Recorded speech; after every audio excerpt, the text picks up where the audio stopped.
Capage TV. Capage TV.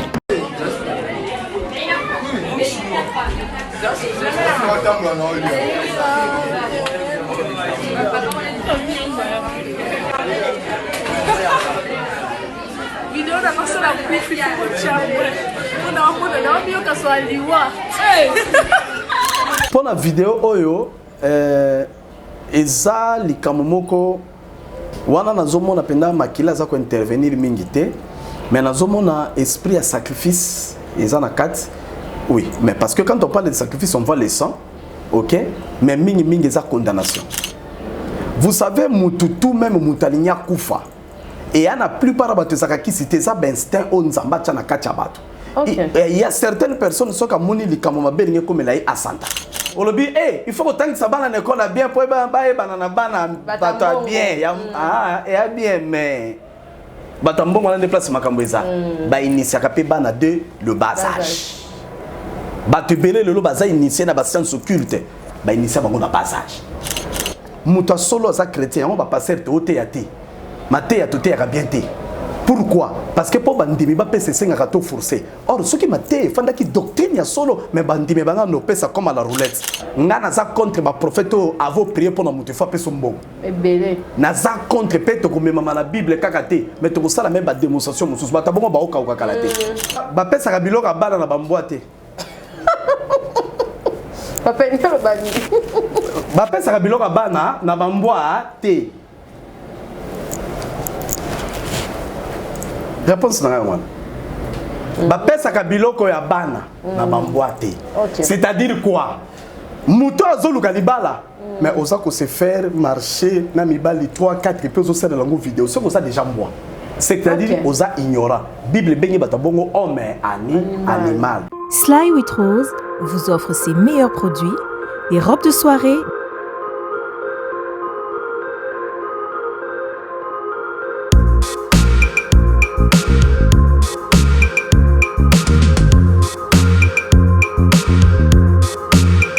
les sacs, les chaussures, les perruques et d'autres accessoires.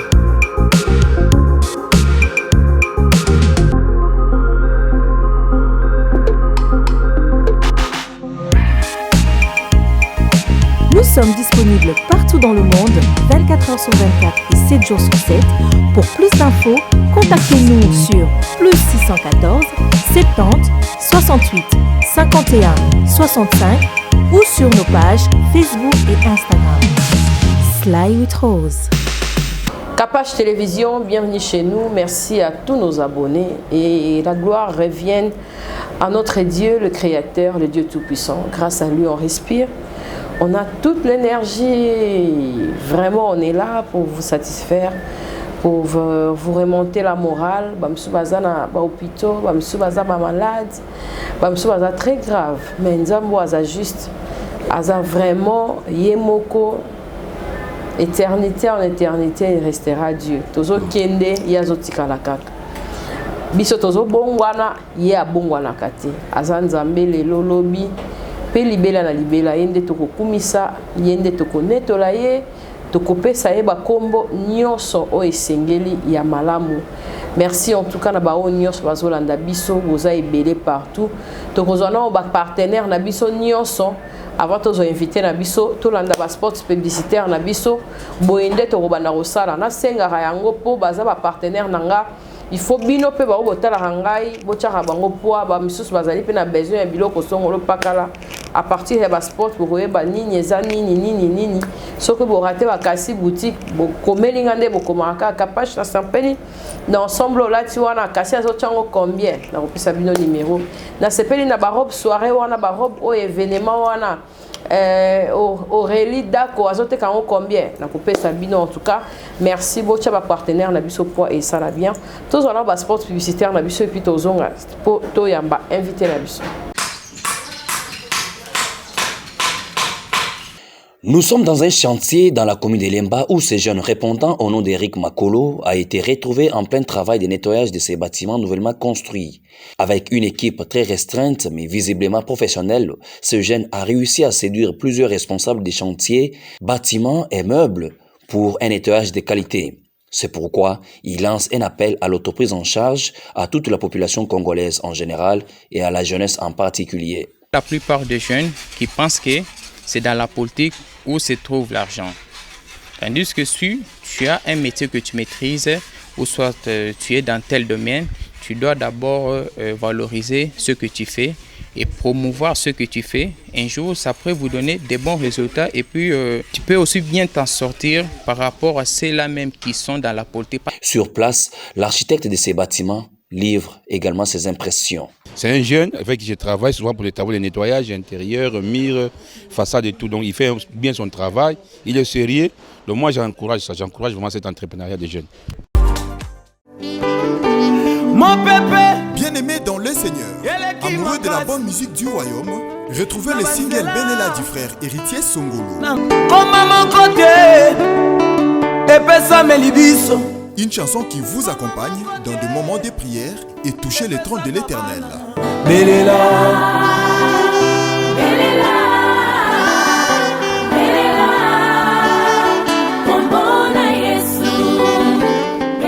que l'on peut retrouver sur la chaîne YouTube Héritier Songolo. Abonnez-vous massivement et activez la cloche de notification pour ne rien manquer. Que Dieu vous bénisse. Abonnez-vous. pisanga makasi Yesu. Oyebi banzela nanga natambolaka. Merci en tout cas là-bas au Nyos Bazolanda Biso. Merci Boza et Belé partout. Tolinga Rabino vraiment mingi, toza vraiment branché na bino. Merci na ba abonné au bazali pe ba non abonné boleki Belé na bo s'abonner, bo s'abonner et puis ça besoin courage. Surtout comme 200 000 abonnés. Même à partir avril là, bon que ça peut-être comme à 200 000 parce que chaîne o ezali quand même parmi ba chaîne o vraiment ils na ba norme, o eza penza bien qu'on a dit ça ma ba programme na biso et ça na biso vraiment bien. Ba o pe balingi tozo ali sous TNT na ndenge ya Kinshasa kala mingi te mama kapachu la totala ba disponibilité nyonso to kozala nango to kochela bino antenne TNT A parce que l'émission na biso bandoleka na YouTube na Kinshasa et ça la biso vraiment bien. Bienvenue prophète Jeannot Bontongo, papa boni santé et puis bienvenue lisusu na maté ya lelo na ba o nyonso ba Rolando na Capage télévision. Merci beaucoup maman Cynthia. Merci ndemo ya benga lisusu na plateau. Il y a Capage TV, Nzama Pamolayo. Amen. Donc, nous autres, Nzama Kassi, sauf quand moi, je fatigue pour Batuko Benga, Kolandela Batuko ba prière. Ba misu soupé belé, non, na bandina bango ba prière, te bo silikate, bo za la passion. Na zana ba prière moko lobby, na zo préparer, il fallait na sa service moko na église moko. Et le lundi, déjà mardi, à partir de mardi, mercredi, na bandina bino ba prière. Donc, à partir de mardi, mercredi déjà. Tobandi ba prière. Donc jeudi, vendredi, semaine au fait, et ça semaine tobanda ba prière. Et nzama pambola batu nyonso o ba bengi prophète, nzama pambola bino na ba problème nyonso bo soumettre ngo et pas na nzambe, na nzela mosali que je suis, mais laissez-moi vous dire une chose, na memeli bino nzambe ya solution. Amen. Donc, dans ma problème, il faut qu'on puisse rabattre piste à solution. Ou bien ici à Kobima. Oui, on peut bien beau prophétiser, on peut prêcher, on peut parler et toucher ma point, ma problème, mais il faut qu'on puisse savoir ici des sorties. Ouais. C'est ça le problème. Otoye, on peut savoir ici des sorties. Papa, to soukaki na émission où tu colles na likambo makila. Oko sala biso rétro. Avant la côte, na maman ya ba question nga vraiment né. Oui. Na likambo makila, ba tebele ba simba maki.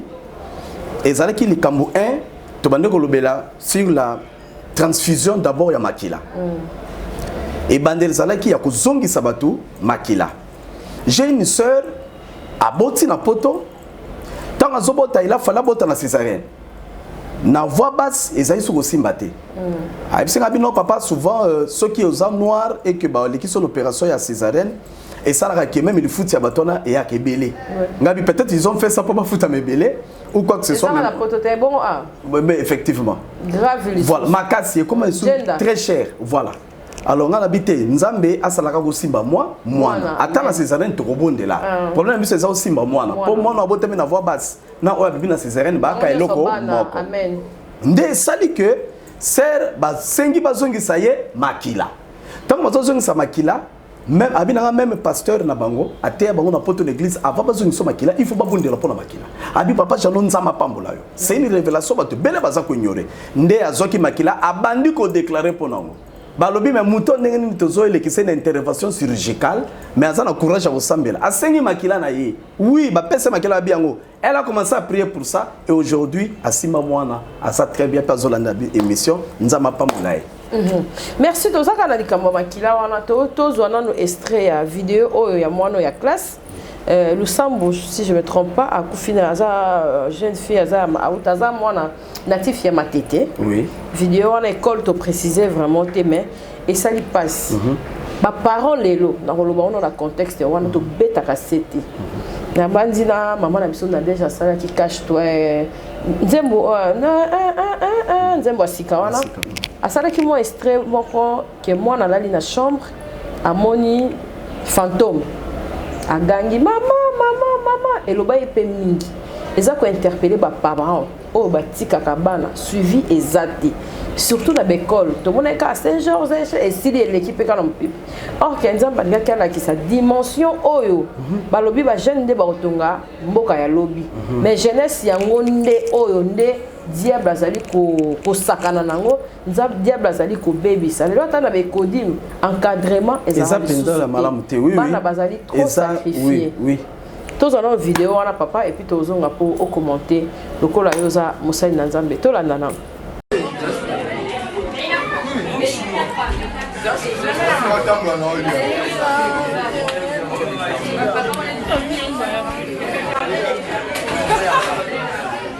video na pasala kufi kwa chambre ona bio kaswaliwa naza sur batunyo so bazali baroza choqué na vidéo wana papa oza mosali na nzambe likambo makila transfusion kaka te ndenge olobaki tokokota yango mokie tokokota mpenza na profondeur ne ya bafamille okoki koloba nini mpona vidéo wana en tant que homme de Dieu mpona vidéo oyo eza likambo moko wana nazomona mpenza makila aza kointervenir mingi te mais nazomona esprit ya sacrifice eza na kati oui mais parce que quand on parle de sacrifice on voit le sang ok mais mingi eza condamnation na kati wana nazomona condamnation et puis naomona ba mauvais esprit vous savez mututu même mutalinya kufa et ya na plupart bato ezaka kisi te eza b'instinct o nzamba tia na kati ya bato il y a certaines personnes soka moni likambo mabe linge komela ye asantaka ezaka prophète te eza peka te ke mutu asambelaka trop mais eza ndenge nzamba kela biso c'est naturellement et ana makamsu ezalaka mutu afandi balobi no na obima te mpona osentir mabe mais bokoyoka mutu kalingaka mata bato babimi nango basala tita bakufi okoloba asakolaki asalaki boye asa prophète ou prophétesse te mais eloko ezalaka na nzoto mutu ezoloba malheureusement sikoyo bafamille ebele baza distrait bato baza distrait tout autour na bango makambo elekaka eza ya lolenge ya boye distraction d'abord na kosala suivi ya bana suivi à moi na bato bakoma osuka kaka na français suivi à bana bakoma osuka tu vas manger quoi on t'amène à la piscine suivi à moi na et comme kaka tu dis quoi on t'amène au supermarché suivi à moi na comme eloko ba fongole bino na ba place olga ba limiter ba nini bo futi 25 boke bo sukoli bo sali bo ne suivi na remets-moi ton cahier ou ton journal de classe non je vais signer non les suivis c'est pas ça limite pas seulement là. Amen. Mais non, mais la vraie ou le vrai suivi, c'est de suivre l'enfant dans la parole de Dieu. C'est d'amener l'enfant dans la crainte de l'Éternel. Maman ngana lo bakabana na ngai mama Cynthia na rotika la banka biloko. Ni bali. Ni nani? Ngabana ndaku ya mbongo ya boy immeuble ezate. Ce qui nkola kopesa na tika la bana, je ne peux pas me limiter. Mais je ne suis pas venu pour na tonga ba immeuble.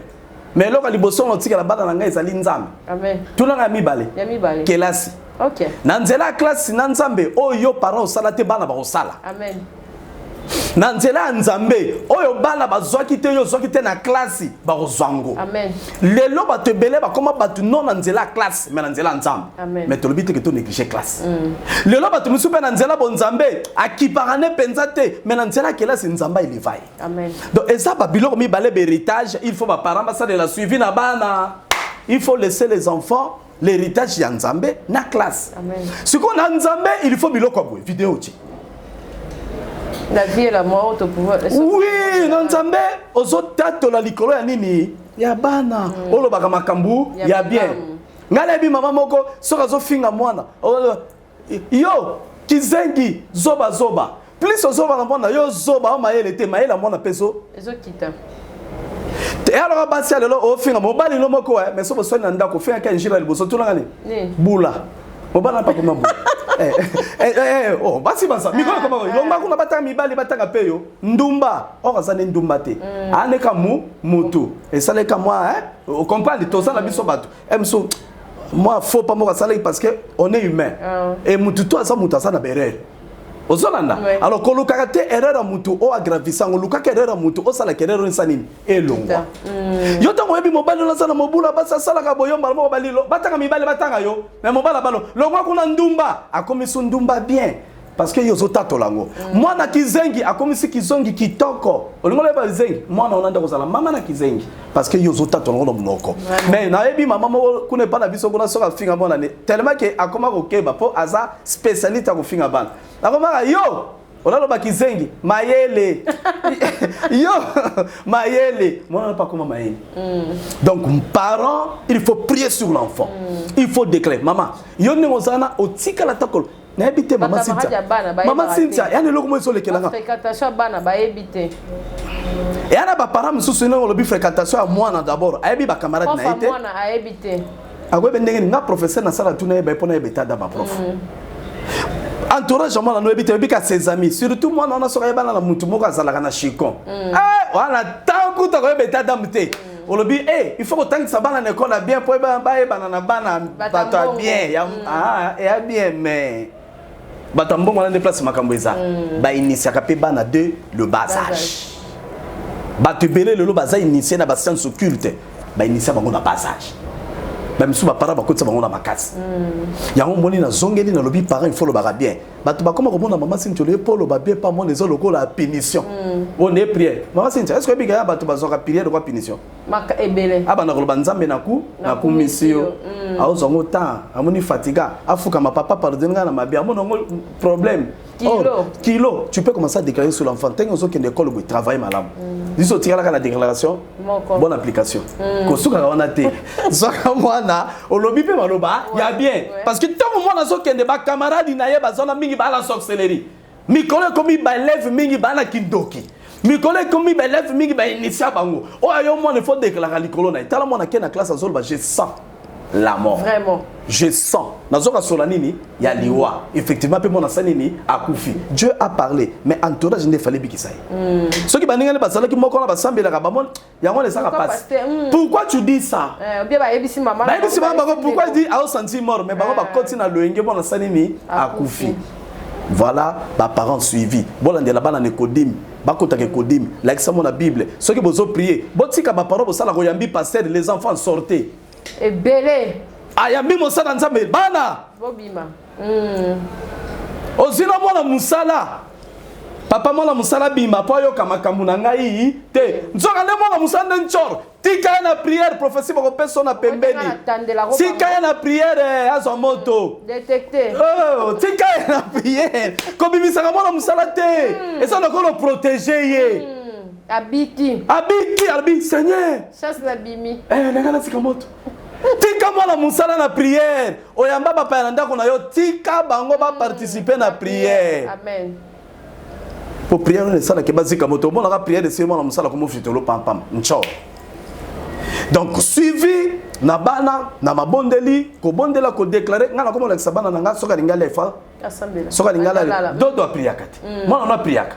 C'est tout là na dodo na mwana na bi papa ben montona nzambe on prie a chenga na maboko.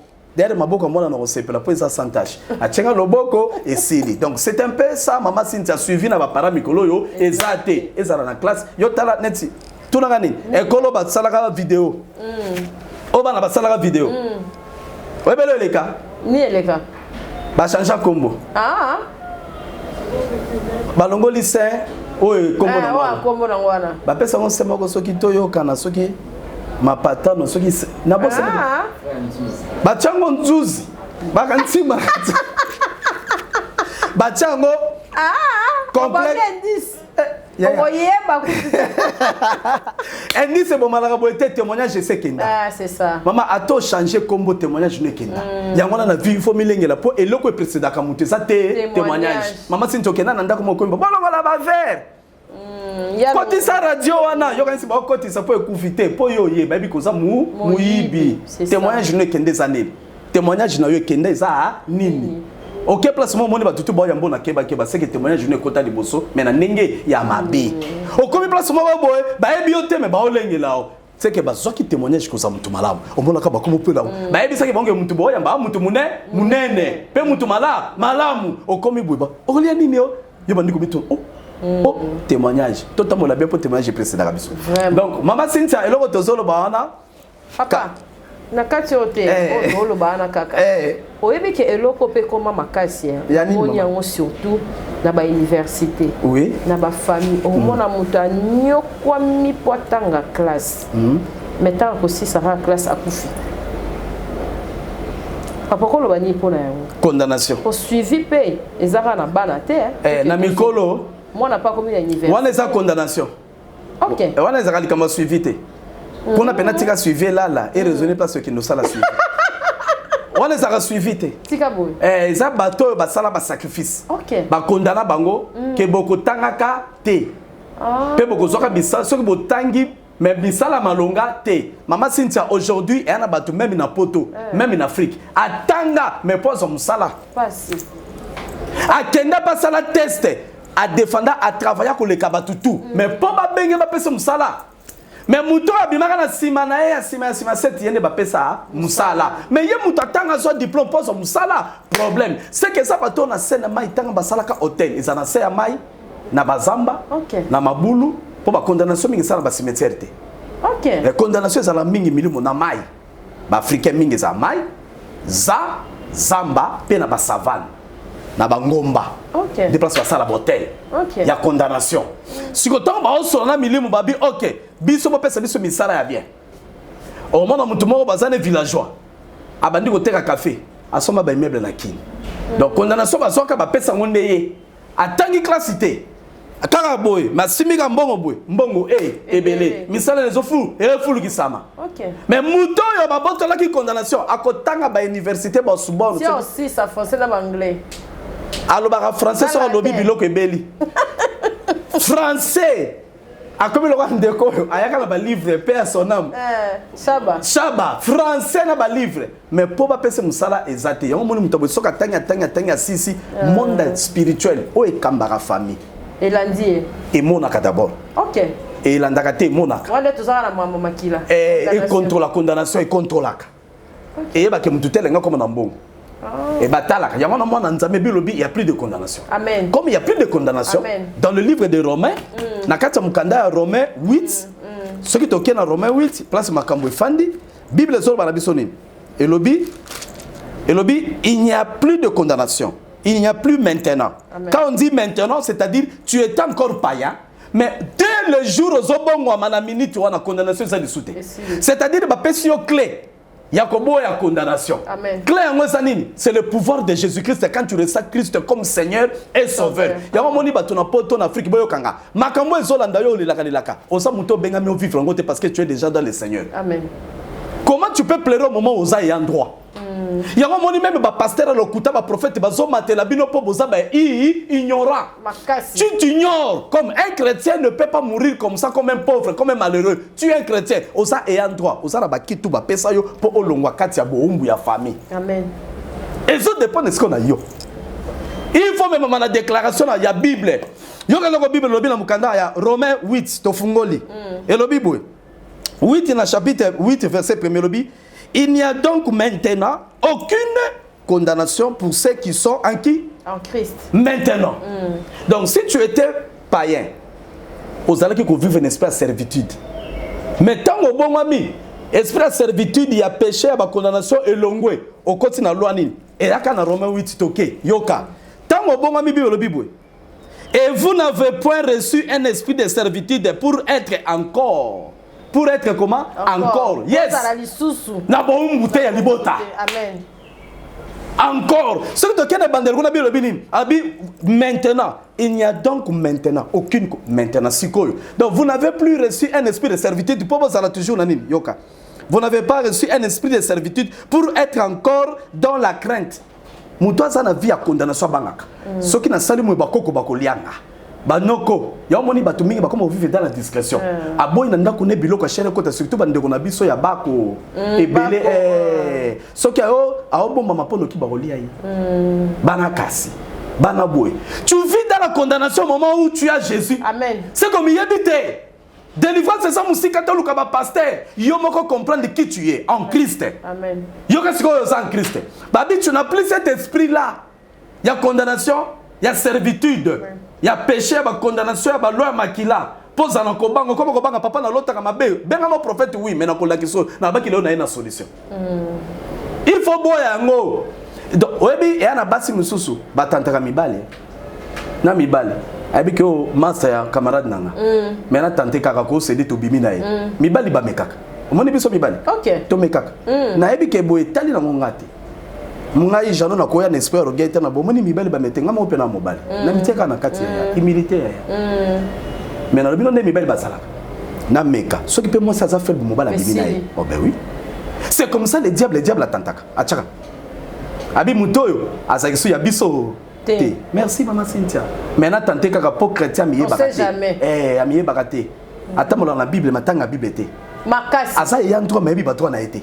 Asa dana ye solongo na via lisumu yeso akufela ye azo ba passe na bekulusu na ekulusu. Amema souffrance na ya za mutesengo. Jésus-Christ s'est fait pauvre pas à la riche. Amiye bakate. Nenga za riche za likambo tata na ende ko quitter. Mais comment na mutema pressé tika to tante tinda ko takisi a perdre âme a kendeli felona biso. C'est le diable. Mais un bon chrétien ne sera pas agité, il va appliquer la parole. Il connaît son droit. Yo kelo ko lobi.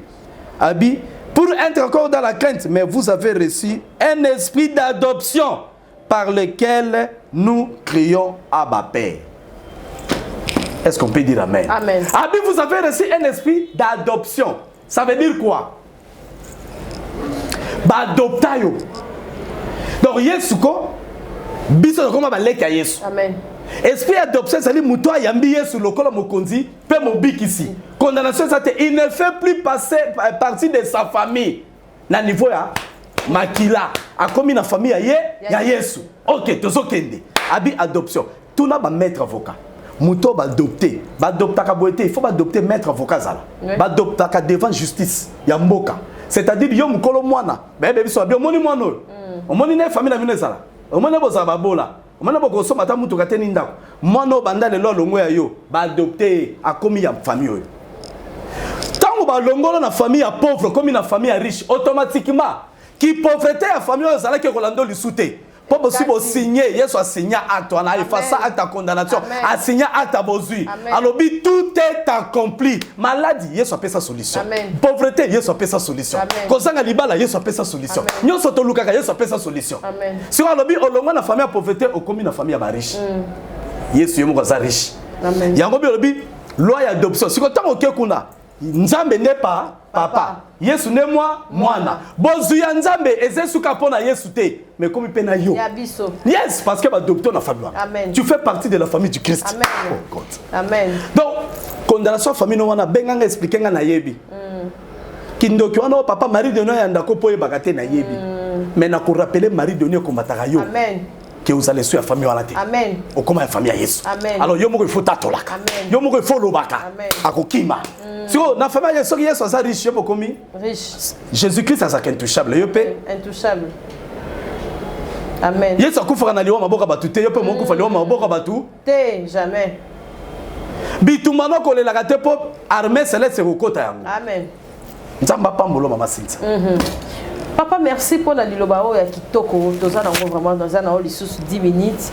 Tozo kende molo na clôturer. To pesa mo 1 minute 1 minute. Makambo eza vraiment ebelé et surtout na Kinshasa oyo. makambo comme vraiment ébélé et surtout na ba jeune lobby to banda ki ko mona po mona ta kunde bembe passe po mona te bembe passe mais lelo o mona pe ata kuluna so kende ti la cimetière a kitambo ko papa bato ba yo ko kunda machette na éviter so ko yo ki yango déjà oui na yo ki yango mama Cynthia na balobagani loba na ina baloba na anticiper yo ok n'anticiper pour dire ceci mabe koti makasi na mboka makasi et bakonzi ya na mboka baza trop distrait et na kati ya distraction et belé pe bakoti na mabe voilà pourquoi moi ba défendre cause ya batu bolamu ya batu na mabe wana ezate et comme très difficile mais ceux qui bazaki beaucoup plus dans le bon ba nga ba tolérer certaines bêtises ou ils ont ça la vie la Kinshasa alors comme il passe on est comme une étape à muto na muto ami batela muto na muto ami batela tala kolona zoke na cimetière a papa bato or kalezala ki soki kunde bébé so ya biso tokimi soki soda telema ki akati sali ilelo bakata ka lisute azali kana monangi drapeau e mataka na ba commune et pas bayanza ou tam somone mati o bazana ba souciat et mata botelemi na tete ao disita o sombeloko to tambo na to tele makaka ba koto monike ka ndaza pembe ka to ba koto na kati o telemi wana po éviter mais to relaxa ba to tele ma pona ko respecter drapeau donc c'est le comment ça ma passe mais ça passe tala ka kolona zo papa bato na cimetière et c'est le comment ça ma be pour dire quoi na loba ki kolona ezate po bato bazangi misala c'est faux. Nana biso se mutazangi musala comme kolona. Kolona c'est tout un état d'esprit. Et ça milimo mabe. Yo talaka kolona azomela makila nyao. Na ba place muso na Kinshasa na place ba pesa ngomba kisi. Il y a certains kolona bali mwaka. Oui. Oui. Ah ba comme yo kangi ba biso na ba quartier to fanda tozali na batu muso bazaki bon. Et yana ba kolona muso sazana singa ba soda, yana ba soda kisi. Pour qui c'est simba ka soda te. Soda solo so kazana teni.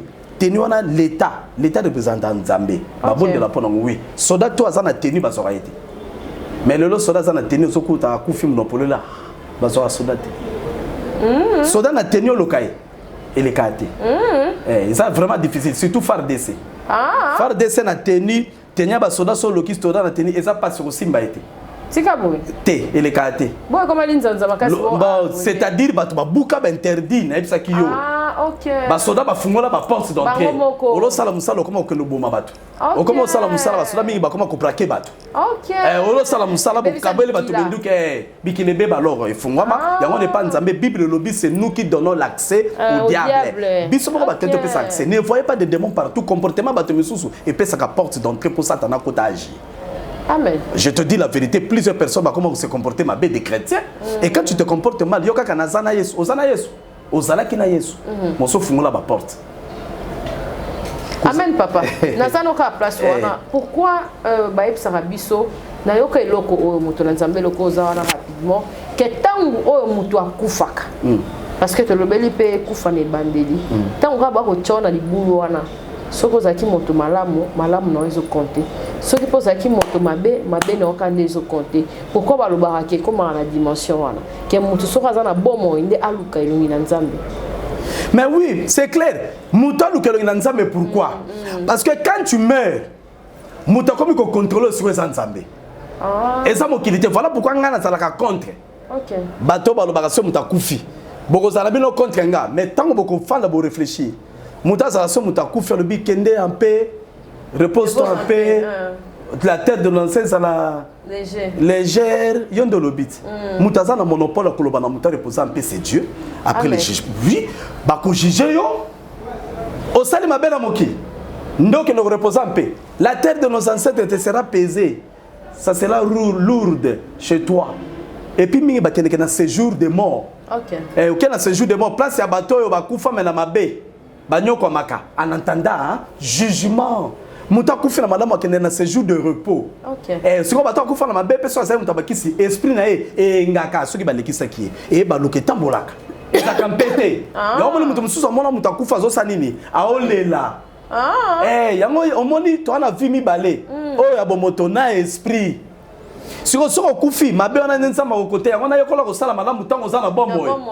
Soko kufi ope manakimia OK. Muto apesaka mutu vie en paix, c'est Dieu. Amen. So eloko kosala ke ofana na kimia tango kokufa eza bizaleli ozalaki na ngota ozalaki na bomoi awa na mokili. Amen. To banga nzambe awa na mokili. Lolengo tambola yango nde kolanda. Amen.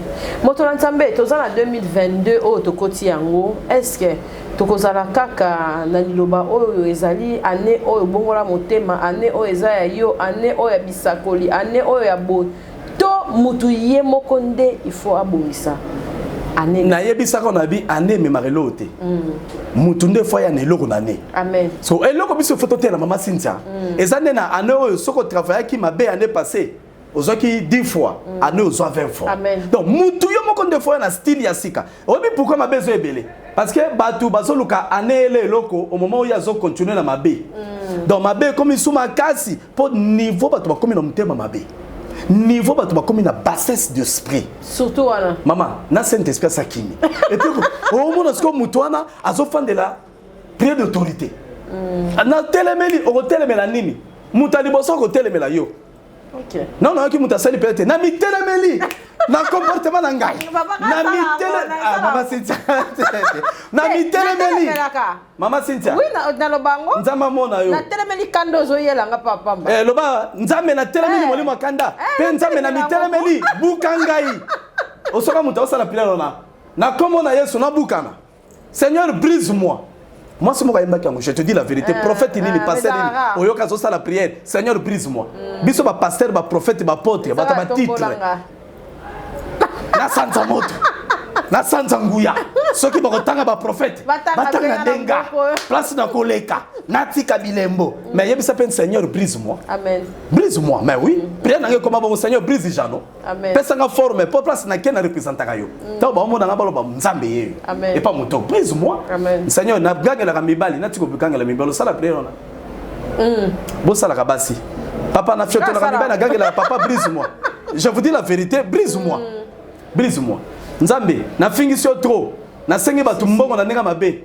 Église comme quoi, comme kita. Et aba démonter ça comportement na pasteur. Seigneur, brise-moi. Donne-moi une nouvelle forme. Amen. Qui peut faire cette prière? Seigneur, mibali baki mangana zoko c'est la famille na biso condamnation. Mais ngade na la vie a changer mibali. Na zora mibali belé na mibala batu. Papa na sina bimi na 5 hommes mariés, mais na décidé na 2022 na tika makama bima na ba marié. Papa brise-moi. Pour la relation dans une décision na kokaraté. Et je m'adresse aux gens. Batabongo bazé belé. Bazoka ba décision, mais ba koka koto sa décision té. Et ça l'esprit mabé.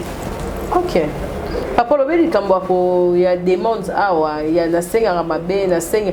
Est-ce que eza mabe ya ko sala appel de fonds parce que tout le monde vidéo moko awa batu batambosi ya moto nzambe Denis Lesi ya appel de fonds dans cette église bimisa tambongo ya loyer na sûr que ba ko illustrer les biso. Est-ce que na église bo senga ngo senga marabongo ezali nango bientôt ezape na moi mbilinga.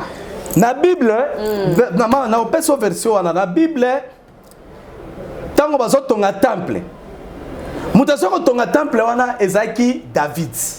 Roi David alobi na ngina tongela nzambe nini temple. Tala ba David. Ozo fike koto ba chéri boy mais David a raison tongela nzambe temple. Mais ba tebele le trop saint atira la kopesa ta el kutate etonga brique moko église. Na kangi parenthèse. David alobi na tongela nzambe temple. Oyebelo basala. Excusez.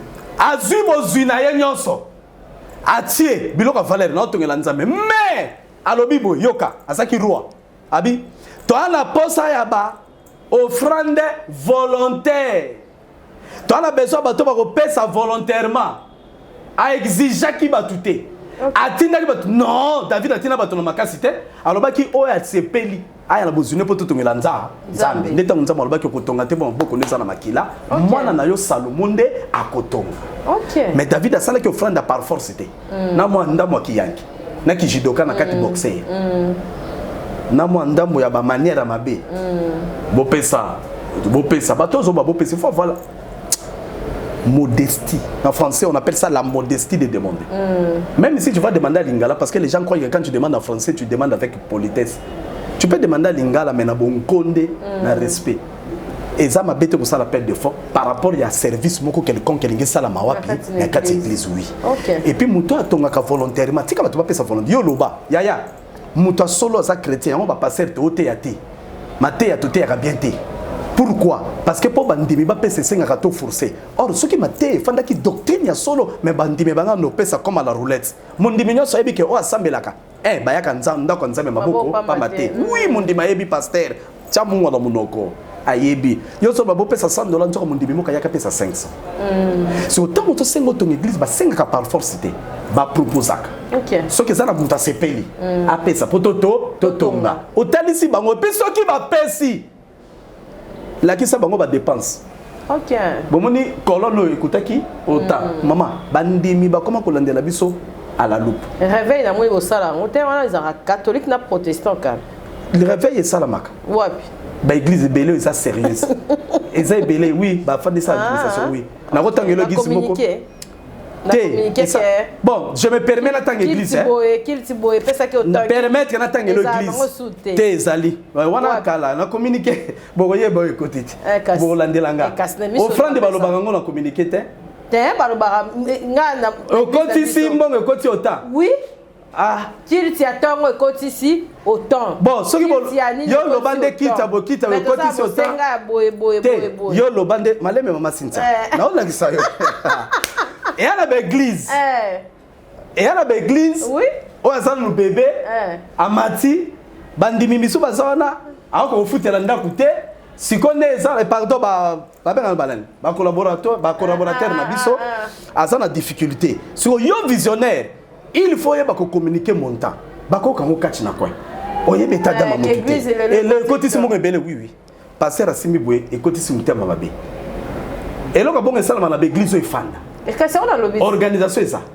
Na rotanga l'église permettre pena ya église lokaba. Église lokaba Mangembo. OK. Mangembo c'est une église qui est très bien organisée. OK. Na Kinshasa. Mangembo ba rotanga le tout azana bato administration ba tangela ngo classe. Ba licencié, ba docteur, ba gradué, tout est planifié na église wana. Donc pasteur a mon offrandité. OK. Asi pa kango pété. Et ça gérer na bato mususu par rapport à ba besoin église. Maman il y a des églises. La borne bien organisé, très bien structuré. Moyen mon dimi ozope se bela beta mabaku ezate. Pombonga ozope sa aomona misala. Mais na l'église oya biso etikala oyo. Ozo masolo. Tomona misala kana nkosa. Ozo masolo. Ya janola mokoto. C'est toi les attaques. Mais donc ça bon, nous tendons vers la perfection. Que Dieu nous fasse grâce. Il y a un appel de fonds. Na ebisi bandimi. Bota la pasteur oyo. Si to bayaka Dieu m'a dit. Bo pesa $100 na bondela pona yo. C'est faux, c'est diabolique. Amen. Tu ne peux pas déterminer le montant. Si Dieu veut bénir les enfants de Dieu, akolobate pesa boye. Au moment où il y a un moutomoka qui est bien concentré, bien préparé na prière, nanda kone ke nzamba visiter lelo, pe nzamba sa la discrimination akoloba po aye na $100 te ko sa prière te. Or nga na bi lo bananze me lobi baya ke panza me maboko pamba me bazonga ka maboko pamba te. Mais bon comment peut personne ya e panza me pas zonga maboko pamba. $100 maboko normal. Bon wana eza to be ngo ya ba 10 bo sanga mpiko. Wana to be ngo église église approche qui financier donc église financière église banque église donc il y a comme beaucoup on a tout bien ngo dans les églises en Bongo parce que belé basali l'église lelo na Congo na Poto partout pour bato bamone na Kinshasa na Poto pe baza kuna c'est terrible donc ils ont église belé fandi sur base en Bongo ngana za contre ba prophète avo prier pour na mutu fa pe sombo ebele na za contre pe to komema na bible kakate mais to sala même ba démonstration mususu ba tabongo ba oka kalate oyebi ke ba to komo ba bino o monite ko komi kaka soko bengi mutu apota bengi o bandi mama tinda bo akati ya benga ko lisute o lapa oyoka kapete bayoka kapete ba ko bandoki bayoka kate ba nyokoli batu mama Cynthia. Et jamais prophète au prier pour la moutou. Maman la Bible ça na batu musu yeso tina kiba que nous semble la pour na batu. Yeso lobi mo ko ta bon de so si bo simbata et l'autre côté ba sac nous abilo batute. Sortez par. Amen. Moi je suis prophète. Des qualifications d'ordination de tout. Donc to yebi makambu ebele meto melama. Jamais na ko prier pour na moutou apesanga na mbongo. Te. Ce qui yo ko ta la prophète to sololi olobi papa na yaki na action de grâce na ko son nom beauté simba batala ka mosala nzema boko pamba te je glorifie Dieu je prends na lobi te ke za mabe je prends maintenant lo ba maman Avant la côte après nayo pesa autant. C'est sorcellerie et diabolique. C'est hors la parole de Dieu. Na doctrine en kolo ya Yesu ezalakati. Ce qui mutaya ebiso ezalaka prophète on a des quelques panneaux sintia bengelanga ye. Bengelanga to solaka na plateau pe batu balanda direct. Na biso papa totika. Bon et puis ce qui mutapé si chose grave. Makambo lobaki pona mutwana. Aomona ngote. Et ana batu bisu lelo banda ko koya na église pona molimo ten akoya kaka prophète tel aya alia imbongo abambana ka baluki bima na kei prophète ami bala out Afrique du Sud abambana baluki bima pe 600 dollars na kei ya miso to uti Nigeria na bambani bima na kei mais délivrance à zuité ça là mutu prière bondela pona mutu nzamba ko futo quelque part sambela banga nzambe lukelongi na nzambe prier pona batu lala nzala lelo nzamba kutinda mutu moko tunuka question moko mama sinza c'est vous oui na cause à coordonner nao appelle ce coordonner otala mbonga tindelo 20 000 euros obandi ko lela soko loba nini c'est ça c'est Dieu qui paye ce n'est pas l'homme amen to sala musala nzamba ya wana ba passer ngana ko muluka musala penda ya bien ya mokili penda poto tangiti ouais et to kota mo ko payer na sali pe oui ah osa passer mo so sala oui non c'est très important très important moto nzambe donc ekosili ça ça va inviter au kick déjà au sala système merci d'avoir bazata balolanda biso papa biso basi tozoluka libala mais faut mona elukeli libala ya vidéo moko mokie na moniteur na biso ya kinoise asali ba déploraki yango mpe makasi na sur grâce à otiela biso extrait kamara nanga kindumbo na okoka ngo lisute pardon libolo pili mercredi na avant midi na sibani na papa Louis na hôtel Ancienda kaka le même mercredi lobby na ba 17h na sibani na Bibi Mubengai na George In na ma campagne mercredi en kaka ya lobby na ba 23h na yewa na hôtel Finesse balalinga ke mal et pas Patrick na okokati abimi atikinga ki nzambe o problème nini pesanga libala moto nzambe na sûr que na la kisa qu'on a suka na ngonde comment ça lobi nzambe oui pesanga libala et bon siko soki na 3 personnes ba remorquer on a moko déjà a tchakié moto ya libala pour ba on mi sat ba ebanité ke olalina au 12h au 16h au 18h siko soki la mususu o ya 18h wana atika ki on a chambre ndé azaki na posa ko bala yo après vidéo yo sali wana est-ce qu'on mi détruire to o mi bombi okolo bani na marambu o pe quand on dit kolekela biso ba jeune fille partout cas dans le monde oui et wana eza ba pesa ka biloko bala na bamboate papa ndelo bani ba pesa ka biloko bana na bamboate réponse na wana ba pesa ka biloko ya bana na bamboate c'est-à-dire quoi muto azoluka libala mais oza ko se faire marcher na mibali 3 4 et puis ozo sala lango vidéo ce que ça déjà moi c'est-à-dire oza ignorant bible bengi batabongo homme animal oui so comment ko senga libala muto senga libala za muto conscient amibateli nzambe patala bien a bien na bien parce que yo zo ya bo en tant que mbwa bateso libala tu risques de fouler la grâce de Dieu aux pieds. Voilà pourquoi bino bato bo mona mabale zoya te bezo simbate. Nasi na lobby eza ba démonter. Ba famille ba eza ba famille batute bitumba famille de bino te. Eza kaka marche na yo. OK. O mitala mo eza ba démonter. Lo lengi ozo tambola ezo pekisa nzamba pambola. Muta bloka ka dibala muto eza nzambe.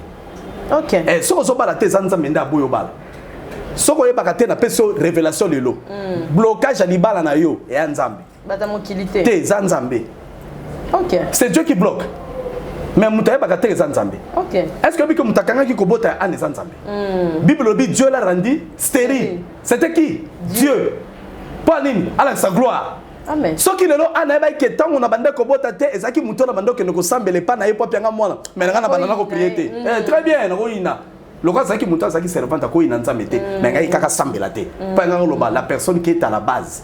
Ya kozanga kobota nanga eza nzambe alors pourquoi tu n'as que no senga pour yende muta bloquer soki lelo ba te belé bebike vio na o mener za nzambe ba ko yambola nzamba zo kanga muta za la base ya ko kanga mabala ba se belé lelo nzambe délivrance possible zwa on le ka combien de fois eza nzambe pose-toi la question. Mitala. Seigneur, qu'est-ce qui se passe dans ma vie? Dieu va te révéler. Amen. Ok. Dieu ne peut jamais donner le mariage à une femme qui ne connaît pas comment va faire un mobile en Doriba.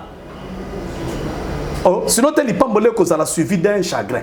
Or, la Bible dit, seule la bénédiction de l'Éternel qui enrichit. Amen. Elle ne se fait suivre d'aucun chagrin. Non, qui te croit que l'obéissance pour qu'il n'ait pas ça, que pour comment un problème. Or, les Nzambé, pour ami fingi ça, afin ça comme on a eu, à quoi personne libala tête 10 jours qu'on comprendre, au quoi comment on fait dans le mobile, d'un pesio libala. Parce que jusque-là, oui, bien important, ça libala tête. Aboye bise moi so pesa. Aboye aloba moi so pesa que le batala baloba ki moi sinanga vie bimi na prophétie metala comportement. P. Nzamba lingi ba sebele ba oyebi kolamba te olingi libala na sens ni. Oyebi kolamba te mantsaka kaka boye ono zima kolo tcheli kolo. Oyebi logo te, oyebi na bafana ngobali te ba peso libala. Oh maman Cynthia. Tala limisa tchaba ta 2 minutes di Camboy. Dieu parle. Oui, écoutez, bien aimé, bo sambelaka. Bolé kakana ba délivrance. Braqué. Tika pasteur on a fanda. Pasteur angana priya ki pono bien sa onction. Ba pasteur ba église na mino belebo finga ka bango te bebe lokote ba yebi makambo. Mais yo moko mitalo zota mona ndenge ni. O senga ba peso libala. Mais o ebine ba yamba mobile te soko ti musala. Yo soki mobile uti musala o kange longi. Pour aller qui 5 minutes. O komo pese ba réponse mabe. Mobile a boti passe na mutema. Ora kene ko bunda loka vi pona yo. O ebi ko yamba mobile te okobala te. Dieu ne va pas te donner. OK. Alors peso te ko bebisa. O yebi ndenga nini balengela kanda kute.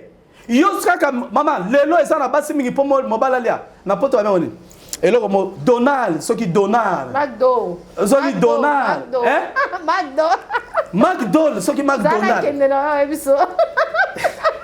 soki Donald maman yana basi ba Donald makasi McDo soki Donald soki McDo donc moi si kaka McDo olamba raté o poto derrière na poto bila olamba ça makamto eza kese yo wana yeli mobile ba McDonald soki McDonald ebele ba McDonald na sac ebele o yeli mobile opesi mobile azana besoin la bio mwandunda ça la bien si c'est akumisi nkolo ba je babeti maboko mais yo McDo mobile akoti mutema mabe Pasi, Bobundi, Boswani, Nzamba Kosepelate. Dieu te regarde. Tu ne sais pas préparer, tu ne sais pas quérir l'homme, tu ne sais pas rester avec un homme dans une maison. Et puis, moi, je bimagala ba camarade. Yo muto bimagala ba camarade. Moi, ça dit balate.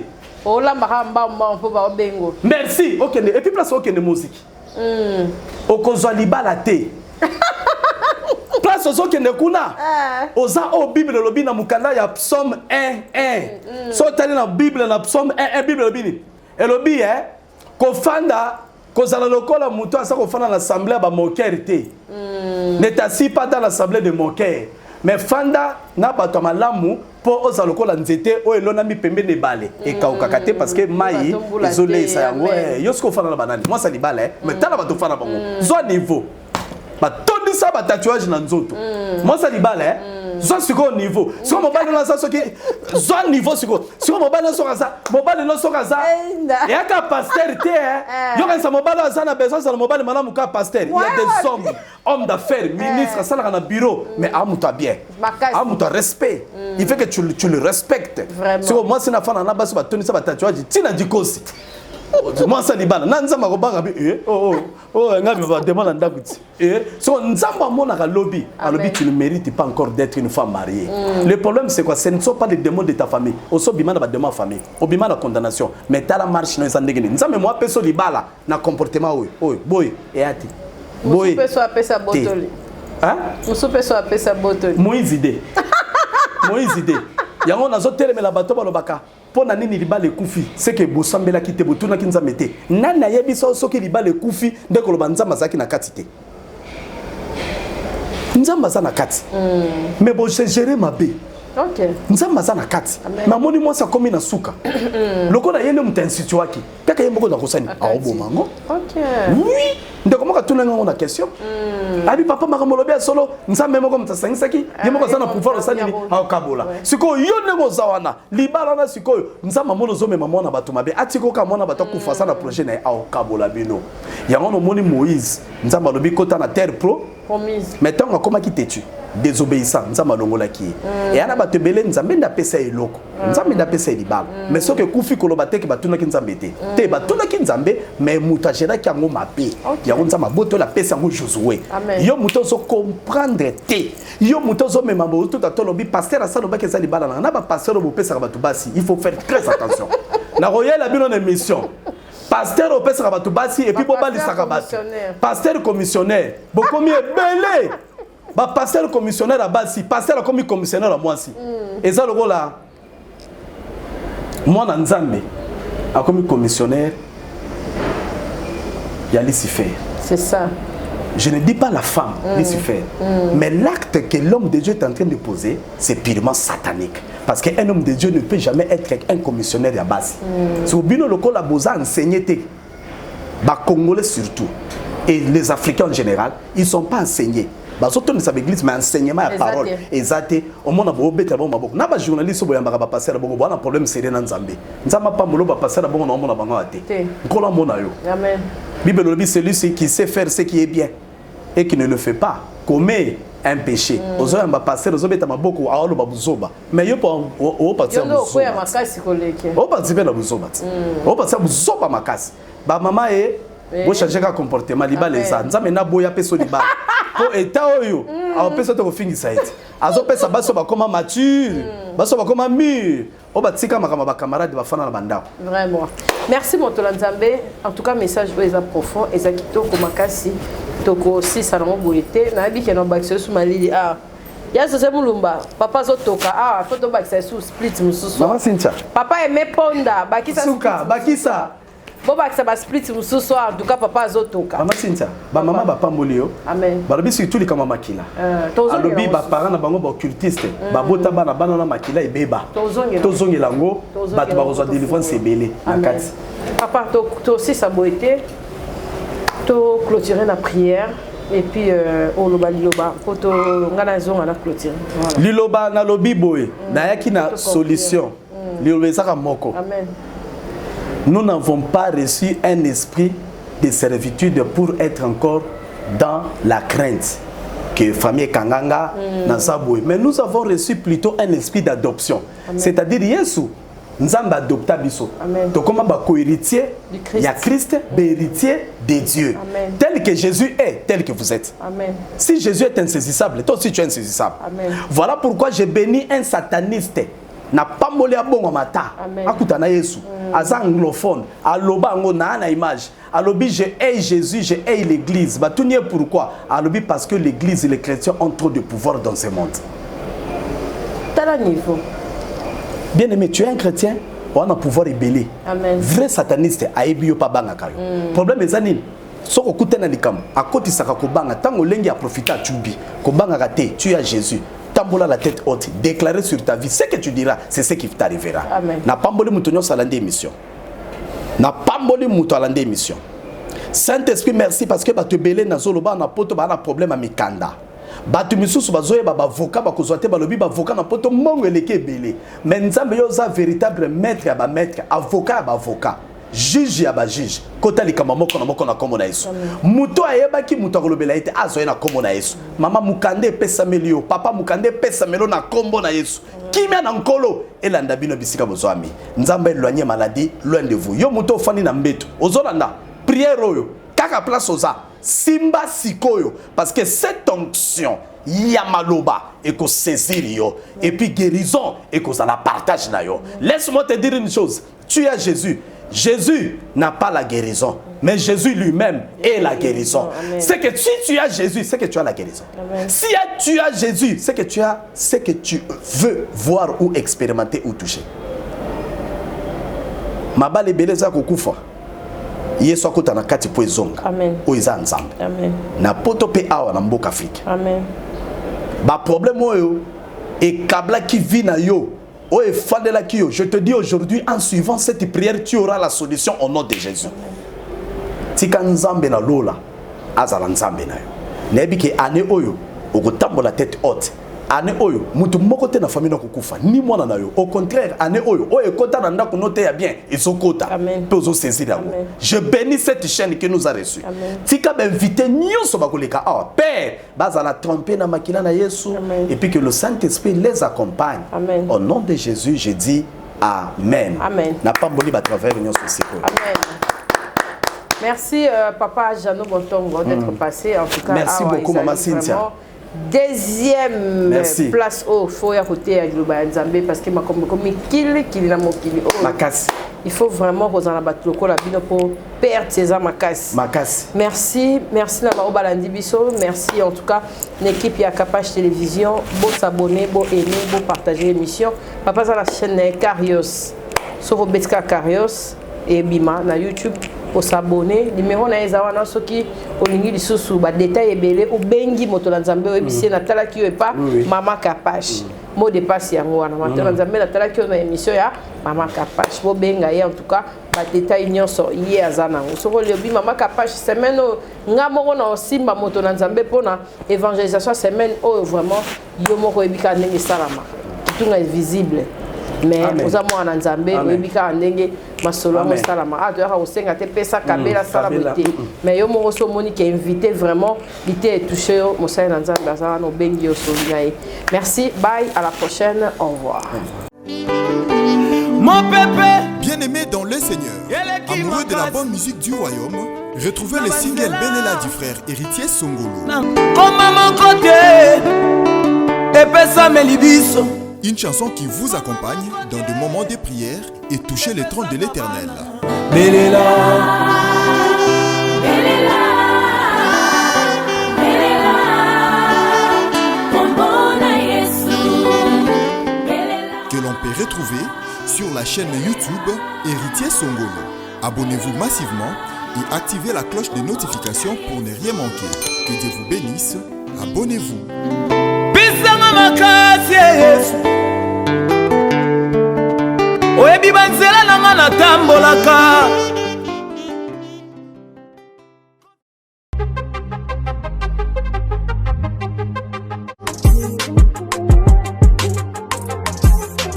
Ah oui, lelo na Kinshasa ezali possible, peu facile ya kozwa bourse d'études. Bona kokende kotanga ya ofele partout oyo olingi na monde grâce ya bandeko ya agence de voyage Eric Travel numéro 1 na masolo ya voyage awa na RDC bakosa yo te moko te na terrain oyo ezali kokumbama epai ya ADG Eric Mwamba Nzambe pe numéro 1 na masolo ya prise en charge awa na RDC papa maman ndeko ya Kinshasa pe ya Brazzaville tala ozali na mwana oyo azali diplômé pe olingi akende kotanga na mikili ya poto opportunité yango oyo epesameli bino agence de voyage Eric Travel ememeli bino ba bourse d'études ebele mpona kokende kotanga lokola na mboka ya Chypre oyo ezali pays d'Europe na $1900 ya pamba oza mobimba na bourse d'études complète oyo ba démarche ezali kaka kosala 5 jours ya pamba pe bazali kobeta yango dada okei kotanga ya ofele pendant cycle mobimba na ba université ya minene ya mboka ya Chypre.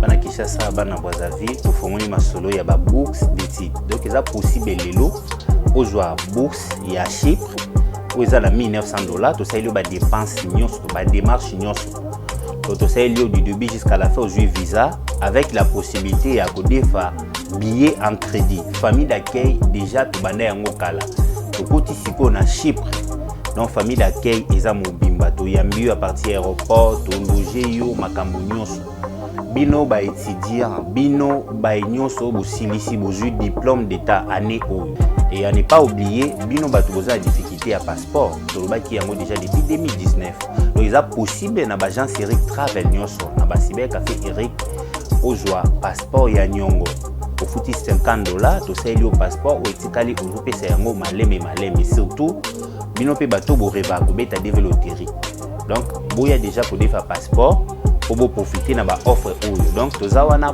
pona ko servir bino. likanisi esili tintin babourse d'études ezali mpe mpo na bamboka ya Canada, États-Unis d'Amérique, na France, na Tunisie mpe na bamboka misusu oza mobimba na prima ngondo. Oyo pe soki ozali na billet te, agence de voyage Eric Travel ekopesa yo billet ya nyongo, logement, encadrement pe orientation mpo na bino baétudiant soki okomi na destination pe entrée express Canada na $5 ya pamba oza mobimba ba résultat sur place.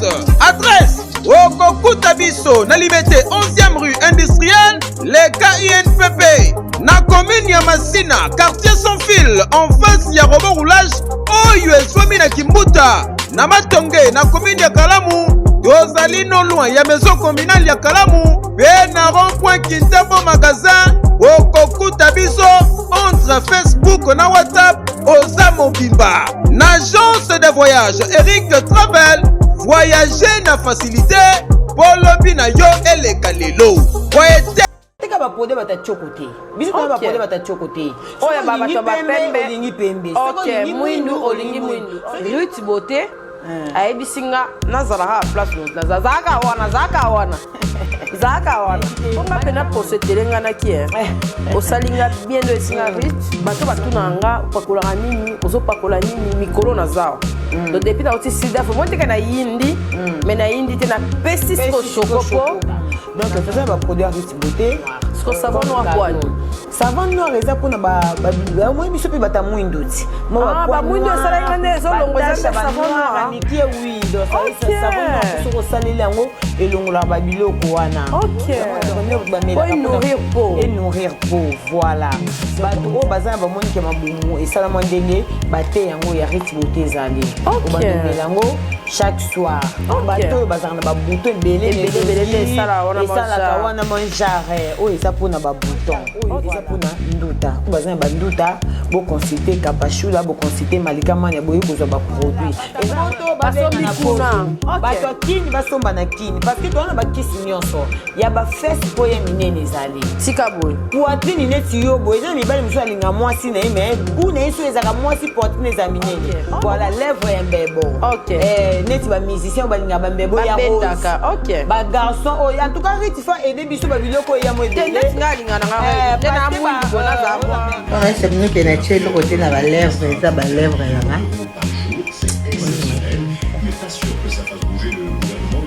bon les papiers encore